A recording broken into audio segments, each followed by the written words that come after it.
I want to tell you guys a story about a commander that we are going to be talking about today, and kind of the place that it has in my heart, and why I've chosen it to be the commander of this particular deck. Now, obviously, this is part of my starter deck series, the second video in that series, in fact, and Freyalise is the commander we are going to be talking about today. I've picked her for a couple of reasons. One, obviously, I think that she's a good elf commander, and she teaches new players a lot of things. She teaches them how to manage a planeswalker well. She teaches them how to leverage destruction abilities. She teaches them what a win condition can look like, and she gives you access to elf druids that'll give you mana even when you are not actively pushing towards your own end game. These are all things that a new player benefits from, a commander that points them in a direction and lets them just go forth and conquer. That is the definition of a good commander for a newer player, one that gives them a lane and tells them that they'll be rewarded for sticking with it. But I picked Freyalise because I started Magic the Gathering as an elf player. Years ago, back when Onslaught was new and Mirrodin was new, there was this product, this one right here, the Magic the Gathering core game 2-player starter set. This is what got me into Magic, and because back then we actually had these 40 and 60 card pre-constructed decks for players as well, I had a lot of different ways to practice and play with various cards. I was also given a bunch of random bulk from players around my area that didn't need it anymore, because I guess it was just more common for Magic players to get rid of their bulk than it was for Yu-Gi-Oh players to get rid of their bulk, for instance. So I got this lovely starter set that had the Elvish Champion in it, back when Elvish Champion was actually a Lord-type creature before we oracled him into being an actual elf, of all things. And when I got this, I got fascinated with the idea of building an elf deck. You see, even though Yu-Gi-Oh had types of creatures in it, it didn't actually have ways to benefit a player at that time for picking any particular type of creature. You couldn't really build a dragon deck or a dinosaur deck and get any cohesive reward for doing so back then. But Magic the Gathering actually had a lot of cohesive rewards for playing a kindred strategy. So I started playing an elf tribal deck back then, and as I grew older and left Magic and started playing Yu-Gi-Oh more competitively again, and eventually roundabout found my way back to Magic, one of the ways that I got back into playing was through Commander, to a degree. When I came back to Magic this latest time, I came back because of Freyalise.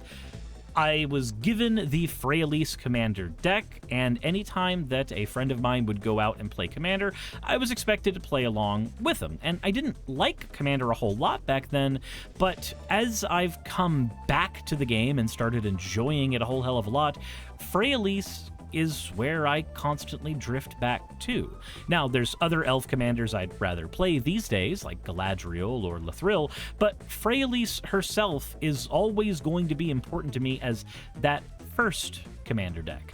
The first commander deck I ever played was a Progenitus deck that was handed to me years ago, back when Progenitus was new and we didn't have a word for commander outside of Elder Dragon Highlander. But the first commander deck that I ever actually held in my hand to use that was mine was Freyalise. So she is going to be the focus of today's video. And again, the rules of this starter deck series are build a deck for about $20 that is very linear, very focused, and can get a new player into the game of Magic the Gathering who otherwise might not be able to get in, because the breadth of product that is out now for Commander is very, very mechanically dense, and a lot of the strategies are very esoteric and very hard to grasp if you're not a seasoned player and understand how the game of Magic works already. So, with that said, let's go ahead and talk about Freyalise Llanowar's Fury and how we are going to go about building a nice and streamlined elf deck for newer Magic players. And if you've got a friend who's trying to get into Magic the Gathering, maybe this is a deck that you could build for them. They can pick up and play easily. Let's go ahead and get into things. So the core strategy of our deck is going to rely on making sure that we have a lot of elves on the board. Freyalise will get us some of the way there by creating elf tribute tokens, but ultimately we are going to be on our own in making sure that we have all of the elves humanly possible. So, to facilitate this, we are going to start off with the elf token package that I am including with this particular deck, beginning with the Lys-Ilana Hunt Master. Whenever you cast an elf spell, you can put a 1/1 elf on the board. Pretty simple. Elvish Ambush will make a 1/1 elf for every elf that we already control. Again, pretty simple. As long as we're ahead, this will help us already achieve a strong board state. And then we have the Elvish War Master.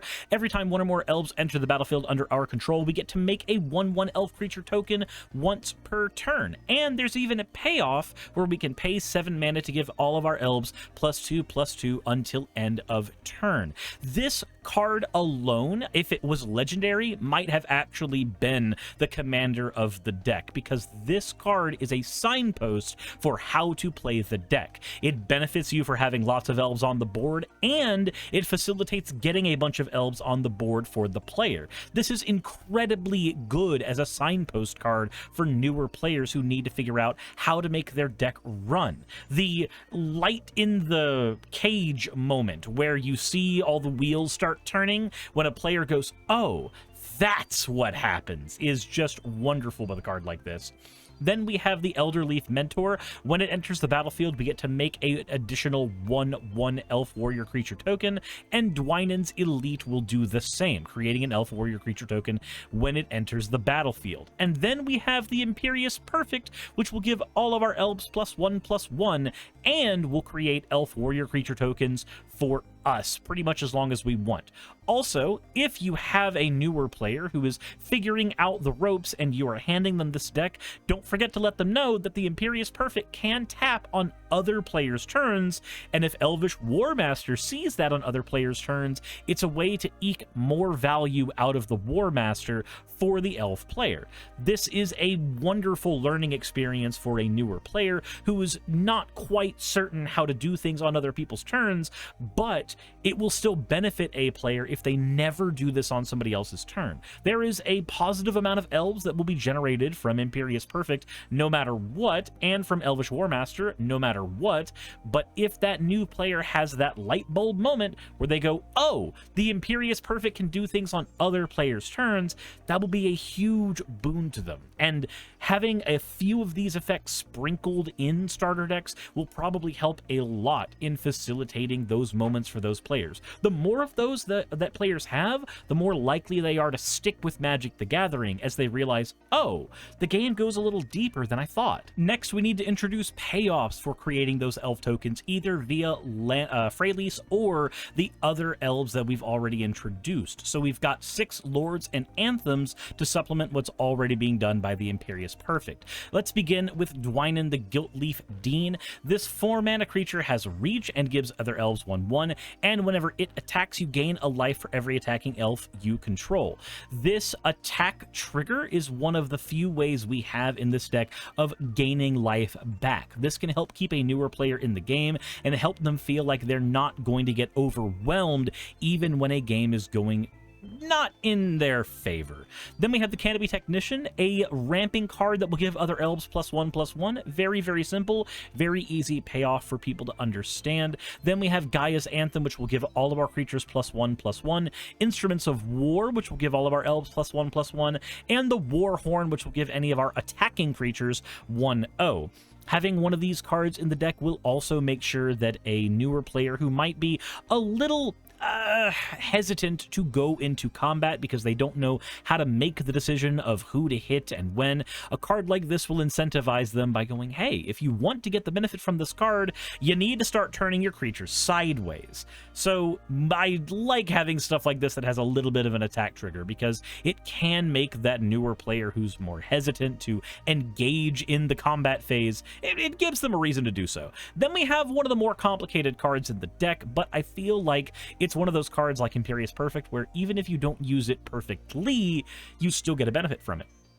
Icon of Ancestry, you choose a creature type. Creatures you control the chosen type get 1/1, and you can pay 3 and tap it to look at the top 3 cards of your library, reveal a creature card from them, and put it into your hand, and then put the rest on the bottom in any order. Now, we do have a very heavy creature deck with 41 creatures, 36 of them being elves that will benefit from this effect, so this is going to be a supplemental draw engine in the deck. But even if the newer player does not think to use that tap ability on the Icon of Ancestry, it is still very likely that they're going to receive a lot of benefit from the lording effect that we have irregardless. Next, we have a few cards that I'm basically entitling Big Elves. These are elves that give us payoff for having a large board. Stuff that lets a player realize, oh, I need to be in the lane of doing things, and doing things a lot of the time. So let's begin with the very simple Drove of Elves, a hexproof elf that has power and toughness equal to the number of green permanents you control.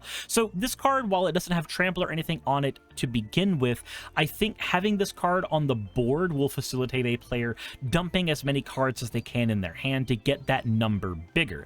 And it will present a problem to a newer player of, how do I solve chump blocking? Anybody can chump block a 2020 Drove of Elves, but only people who recognize that flying and trample and other ways of breaking parity are important will realize, oh, I can use this to kill a person if I can give it one of those ways to break parity. And we do have a couple ways of making sure that that can happen. But as it stands, Drove of Elves is just a big elf that the deck has access to, and Immaculate Magistrate can turn any of our elves into the big elf that we have access to by tapping and giving that ability to someone else.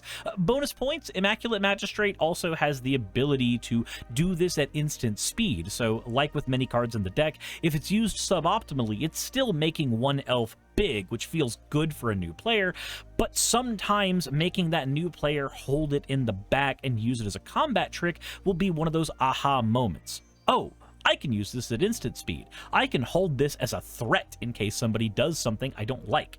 Then we have the Crown of Skemfar, which will enchant a creature to give it 1/1 for every elf we control, and give it reach, giving you a way to solve the flying problem. And bonus points, this card can be returned from your graveyard to your hand for the low cost of 3 mana, which means that it doesn't matter who the card gets attached to, the new player is going to realize, oh, I can just throw this on an elf and throw the elf at a person, and it's fine. I can throw it on a token, and it doesn't matter. Effects like this can help avoid hesitancy for players. Then we have Halder Lorien Lieutenant. It enters the battlefield with X/1/1 counters, and then you can use his 6-mana ability to give all elves you control Vigilance and 1/1 for every 1/1 counter that he has. He does pair very well with the effect of Immaculate Magistrate, but primarily this is going to be a way to have benefits and payoff for all the 1/1 elf tokens that Freyalise is making. There's a few ways a new player can break parity. One is by going tall with a Drove of Elves style creature and giving it flying or trample or some other keyword. Another way that you can teach somebody to break parity is making sure that a wide board is sufficiently large enough to just rampage over anything a player has. These are guaranteed ways to facilitate winning a game, and breaking parity is one of the hardest lessons to learn, even for some experienced Magic players who get in the habit of creating this complex board and not realizing how to win a game through it, and relying on 2-card infinite combos as their only way of winning a game because they can't quite figure out how to make this board of random creatures work. I think it's a very good lesson to learn. Finally, we have the win conditions of the deck, the ways that we are going to be trying to facilitate just straight up winning the game. So these are payoffs for having established a board and played correctly throughout the game, beginning with the classic Taunting Elf. This makes all creatures able to block it do so. So if the Taunting Elf swings at somebody and they have to block it with all their creatures, every other elf on the board remains unblocked. You sacrifice the Taunting Elf, but you gain the ability to lethal a player. This can be a wonderful politicking piece, as well as a way to let a new player realize, oh, there are sometimes ways I can just win the game at very, very low mana costs. Then we have the Elvish Bard, which is the same thing. It makes all creatures that are able to block it do so. And the Taunting Arbor Mage does the same thing. We've got multiple instances of effects that force people to interact with our one creature instead of the massive board that we have created with the elf deck. But we have some basic ways of breaking parity when going wide as well. Overcome and End-Raise Forerunners give all of our elves trample, and in the case of the Forerunners, it gives them vigilance as well. This will make the board basically large enough and make it have trample, so our Go Tall elves can just crash into somebody. These cards will make it to where we just win the game outright with a large enough board. But I think that cards like Taunting Elf are still very important to include, because if you have a card like Taunting Elf on the board, you don't have to find ways to staple on keywords like Trample onto something like Drove of Elves. You can just swing the Drove of Elves into somebody alongside a Taunting Elf, and it will do plenty of damage, if not murder a player outright. And these simple two-card solutions to winning a game that aren't just a two-card infinite engine are a lot more interesting to hand newer players. They'll discover those infinite combos on their own, likely through, other players using them on them. But simple stuff like this that does spell I win is still very, very effective as a teaching tool, while being fun to build off of as you learn to play more Magic. This next section is all about draw power and advantage. We need to make certain that newer players have access to a lot of advantage pieces so that they feel like they're constantly doing something in a game. Nothing feels worse than having an empty hand and nothing to do in a game of Magic the Gathering. So let's make sure that our deck is chock full of ways to do that. Now, obviously, Freyalise has her ultimate, which can draw you a card for every green creature you control, and every now and again you might get that effect, but let's go ahead and pretend it will never happen. And let's go with some other simple ways of drawing cards and gaining advantage instead. Beginning with Harmonize, a quick way to draw 3 cards. Shamanic Revelation will draw you a card for every creature you control and give you life if any of them are big. State of Ancestry discards your hand, but then draws you a card for every creature you control, and Collective Unconscious will draw us a card for every creature we control as well. All of these are nice, quick, instantaneous ways of getting a hand refresh, so long as the player has worked on building an elf board state. Soul of the Harvest and Primordial Sage and Lifecrafter's Bestiary will give that new player the ability to incrementally draw cards instead. Also, Bestiary is a wonderful card for a newer player because having access to Scry at upkeep with 0 cost to them lets them sculpt important hands going forward without having to hand them something that's harder to understand in a timely manner like a tutor. Then we have the Sylvan Messenger. When it enters the battlefield, put the top 4 cards of our library in our face, and all the elf cards that are revealed this way go into our hand, and anything else goes to the bottom. And then we have Grim Flowering, which will draw us a card for every creature in our graveyard. A card like this can help a newer player realize, oh, it's okay that I lost a bunch of resources. They aren't gone forever. They're actively helping me right now in a way that I didn't realize they were going to. It's really rare to find an effect like this specifically outside of black, so I think it's super helpful to have it.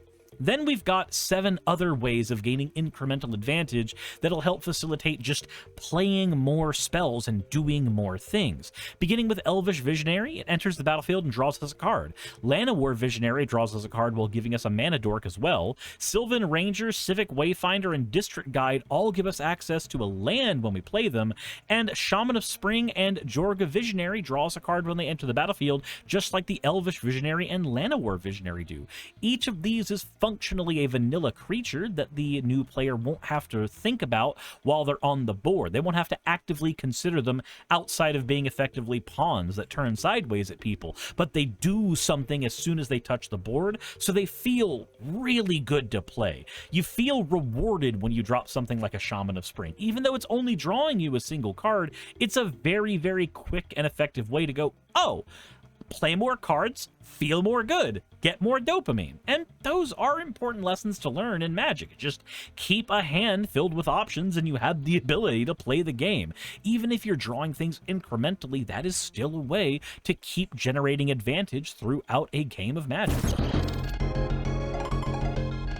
Next, we need to talk about the interaction that will be ran in the deck. We need to make sure that we're able to interact with a lot of cards. We need to be able to stop strategies from happening, but I notably wasn't able to get a whole lot of good board wipes in here since the deck is mono green, and the only board wipe I could think of off the top of my head would be like Ezre's Predation, and as good as the card is, it feels a little strange to hand that card to a new player and go, hey, let's figure out how the fight mechanic works with newly created creatures, and oh, that other player has a Primal Vigor. How does that affect this card? I figured we'd circumvent that and just try to make sure the elf player is establishing a big enough board to just win outright with it. Otherwise, we just hand them a Nevinyrral's Disc and say go to town. But let's begin with Meteor Golem. It's going to be in a deck, obviously, but it gives us access to destroying any kind of non-land permanent that a player has. Reclamation Sage can blow up an artifact or enchantment while being an elf. Acidic Slime will give the player access to a Death Toucher creature. It also blows up an artifact, enchantment, or land. Slice and Twain can blow up an artifact or enchantment while also drawing the new player a card. Clear Shot will give a creature 1/1, and then it gives it the ability to deal damage equal to its power to a creature you don't control. We've got plenty of Go Tall elves that benefit from this kind of ability, and letting a player know, hey, you know that Death Toucher creature you have? It does 2 things now. Is still a cool thing to do.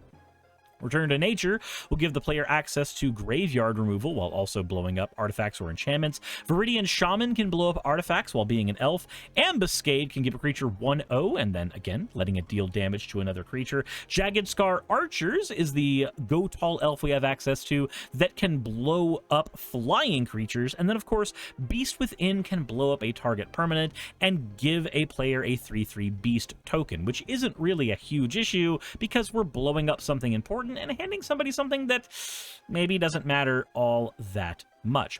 Oh, sidebar, there is actually a way to wipe a player's board out in this deck if you caught it without actually having a dedicated board wipe card. Let's say you have a Taunting Elf on the board and you're about to swing it at an opponent.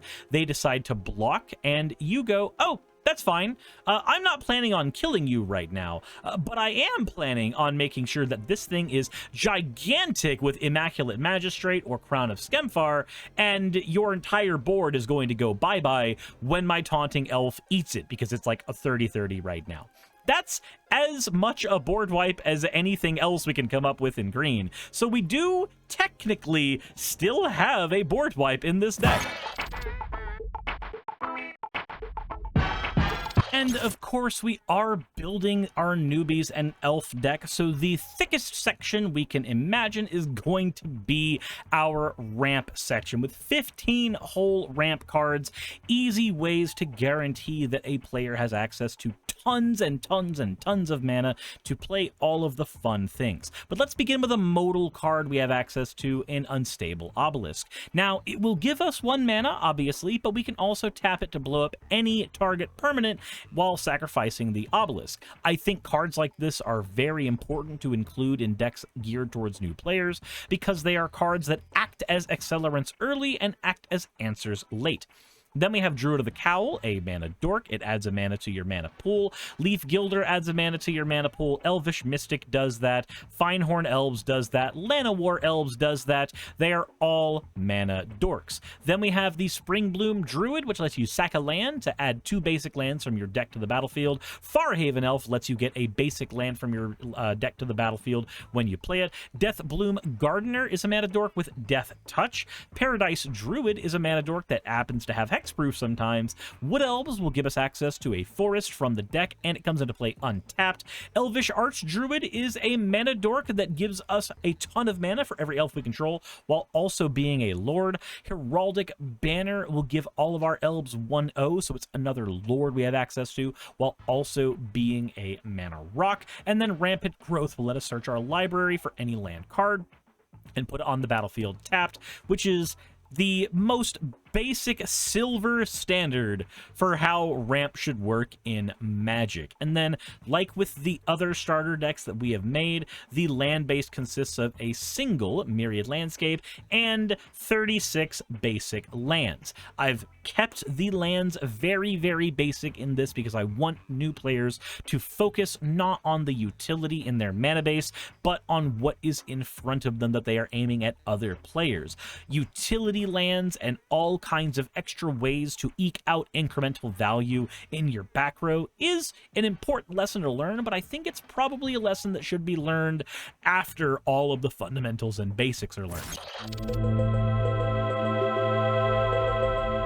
And that should basically do it for our Freyalise Llanowar's Fury deck, a deck that came up to about $22 when you consider it's a $2 commander. That makes sense, and I think the deck should be plenty straightforward for newer players. We've got a Freyalise who creates creature tokens that makes more and more elves hit the board. She can blow up artifacts or enchantments to disrupt other people's strategies, and she's got a huge draw payoff if she's not messed with. But generally speaking, she's just there as a signpost to let you know, play more elves. And I think that's perfectly fine. Also, this does introduce newer players to the idea that sometimes a planeswalker can be your commander. Sometimes a vehicle can be your commander. Sometimes you can have more than one commander. There are other commander varieties besides just the basic legendary creature, and I think this deck teaches other ideas as well, like ways to break parity and circumvent problematic combat scenarios while always gaining enough advantage to play out your game. And it should provide a good basis if a new player starts with this to build off of. There's plenty of elves in here that are inefficient for their mana values or could be replaced with other flashier cards as players get more comfortable with those kinds of mechanics. I know, because that's what happened to me.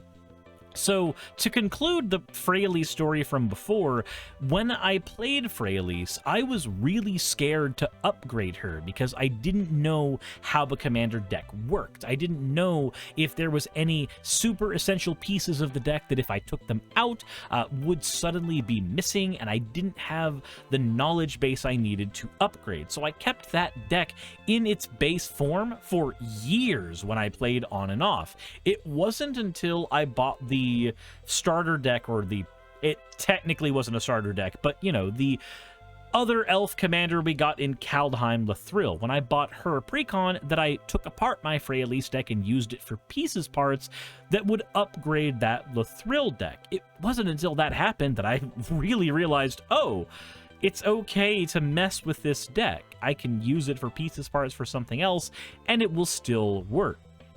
But I think making sure that the deck is solid enough from the get-go, it helped me a lot when I was learning Commander, and I think that helps people a lot when they're trying to figure out the game in general, not just me and my scenario. So I've tried to gear this deck towards that. But if you've got a commander that you think would be a wonderful starter deck commander, let me know in the comments section below. I've already got all of the commanders in monocolored, ready to go for this series, and like I said, I'm I'm going to try, outside of when I'm sick, to release one of these every week alongside my other regular content. So look forward to that if you're enjoying the series. With that all said, though, let me know what you guys think in the comment section below. If you do end up getting this deck and teaching a friend how to play successfully with it, or if you run into problems teaching somebody with this deck, let me know in the comment section below so it can be a learning experience for me as well. That all said, thank you for watching. I greatly appreciate all of you as we have zoomed past 4,000 subscribers. And as always, everyone, insert end video tagline here. Hey, I just quickly want to give a thank you to all of my wonderful patrons who keep this show running. YouTube and Twitch are a pretty bumpy ride at the best of times, and the stability that Patreon provides me is worth more than I can say here. I'd also like to thank each and every one of my $20 and up patrons here. They would be Red Joker, Britzkrieg, Cameron, Dren, Jemshin, Smiling DM, Poundini, Mabbity Babbity, Naomi, Isaac, Agamotto, Jordan, Ravi, Giuni, Kiratorian, Prisma, all of you, Sagitt, I'm not saying that part, and Starlight. And finally, thank you to everyone else that helps keep this channel alive. While you're here, why not check out another video? And thank you for watching.